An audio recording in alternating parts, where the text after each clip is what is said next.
Hi! Hello! మీ YouTube family members అందరూ ఎలా ఉన్నారు? బాగున్నారా? ఈరోజు టాపిక్ వచ్చేసి ఏంటంటే మిగిలిపోయిన మిర్చీలతో కొన్ని రెసిపీ చేసుకుందామండి. ఇలా మిగిలిపోయిన మిర్చీలు మనం చేసి పెట్టుకుంటాం. అవి ఎక్స్ట్రా మిగులుతాయి కదా! వాటిని పడేయకుండా ఈ మిర్చిలని చిన్న చిన్న పీసెస్‌గా కట్ చేసుకోవాలండి. ఇక్కడ వీడియోలో చూసినగా ఇలా మిగిలిపోయిన మిర్చీలు ఉంటాయి కదా! వాటిని పడేయనవసరం లేదండి. పడేయకుండా వీటిని మళ్ళీ మనం కట్ మిర్చిగా చేసుకోవచ్చు. అదెలా అంటే ఇలా చిన్న చిన్న పీసెస్‌గా మిర్చీలు కట్ చేసుకోవాలండి.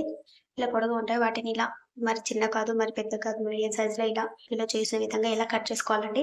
ఇలా చిన్న చిన్న పీసెస్‌గా కట్ చేసుకొని వీటిని ఇప్పుడు స్టవ్ పై ఒక కడాయి పెట్టుకొని కడాయిలో ఆయిల్ వేసుకోవాలి.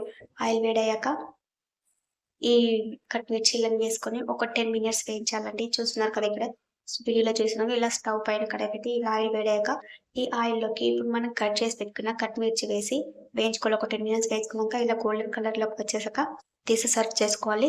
మీరు కావలిస్తే ఈ మిర్చీల పక్కకి కొద్దిగా ఆనియన్ కానీ, నిమ్మకాయ చెక్క గాని పెట్టుకొని తినొచ్చు. లేదంటే పల్లి చికెన్ కూడా పెట్టుకొని తినొచ్చండి. Thank you for watching. Subscribe చేసుకోండి.